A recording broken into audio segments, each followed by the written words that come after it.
बे समाव मोनसे बिग ब्रेकिं निउज रायजोआव फिन मोनसे गोदान ग्रेप्तार जानो थांगासिनो दं।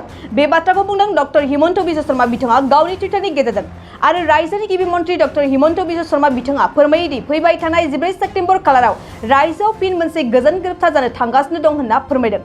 आरो बे समाव मोनसे बिग ब्रेकिं निउज फैगौ 15 सेप्तेम्बर खालाराव आदिवासी हारिनि थाखाय मोनसे गोजोनथाव खौरां आरो बे गोजोन ग्रेप्तार जागोनखौ लानानै गोलाव सम सिजफायार जानानै थानाय आदिवासी हारिनि बिग्रायारि रेबेल आदिवासी आफादजों सावरायनायनि गेजेरजों फैगौ 15 सेप्तेम्बर खालाराव हादोरनि राजधानी दिल्लीआव हादोरनि नखर मन्थ्रि अमित शाह बिथांनि दैदेननायाव आदिवासी हारिजों जोबथा गोजोन ग्रेप्तार जागोनखौ रायजोनि गिबि मन्थ्रि डक्टर हिमन्त बिश्व शर्मा बिथाङा गावनि टुइटारनि गेजेरजों रोखा फोरमायदों। बे समाव मोनसे बिग ब्रेकिं निउज रायजोआव फिन मोनसे गोदान ग्रेप्तार जानो थांगासिनो दं। बे बाथ्राखौ बुंदों डक्टर हिमन्त बिश्व शर्मा बिथाङा गावनि टुइटारनि गेजेरजों आरो रायजोनि गिबि मन्थ्रि डक्टर हिमन्त बिश्व शर्मा बिथाङा फोरमायोदि फैबाय थानाय 14 सेप्तेम्बर खालाराव रायजोआव फिन मोनसे गोजोन ग्रेप्तार जानो थांगासिनो दं होनना फोरमायदों।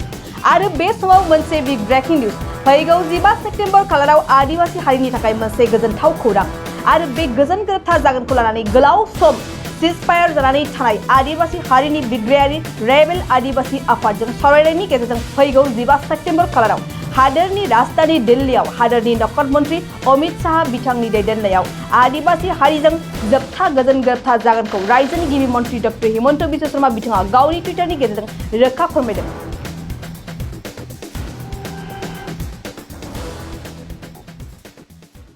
नोंथाङा सरखारि साख्रि नागिरदोंना? नोंथांनि थाखाय मोनसे गोजोनथाव खौरां। नोंथांनि थाखाय दं एडुकेट पइन्ट, जेराव नोंथाङा सोलोंथाइ लानायनि गेजेरजों सरखारि साख्रिनि गुबुन गुबुन रोखोमनि गोब्राब आनजादफोरखौ उथ्रिसारनो हागोन आरो गावनि आथिङाव गसंथानो हागोन। बे एडुकेट पइन्टआव नोंथांमोना SSC, bank PO, bank clerk, bank SO, UPSC, FSC, defence, railway, state insurance, AAO, ADO एसिस्टेन्टजों लोगोसे स्टेट लेभेल जब आरो माखासे सरखारि साख्रिनि आनजादाव गोनांथि जानाय आयदाफोराव सोलोंथाइ लानो हागोन। मख'नो गोनांदि बे सोलोंसालियाव साख्रिनिल' नङा, बेयाव एमबिए आरो सैनिक स्कुल बायदियाव एडमिशननि थाखाय एन्ट्रेन्स होनो थाखायबो सोलोंथाइ लानो हागोन। बे सोलोंसालियाव गाहाम थाखो खथानि सुबिदा दं आरो सम मथे नोंथांनि सोलोंथाइखौ बे सोलोंसालियाव होनाय जागोन। बेखौबो मिथिनांगोन दि बे एडुकेट पइन्टआव सोलोंथाइ लानानै बावैसो 2021-22 इं मायथाइनि एसएससी जीडीनि आनजादाव गासै 11 सा सोलोंसाफोरा उथ्रिसारनो हादों। बारा नङा, गासै 15,000 रांजोंनो नोंथाङा बे सोलोंसालियाव 6 दानसिम सोलोंथाइखौ लानो हागोन।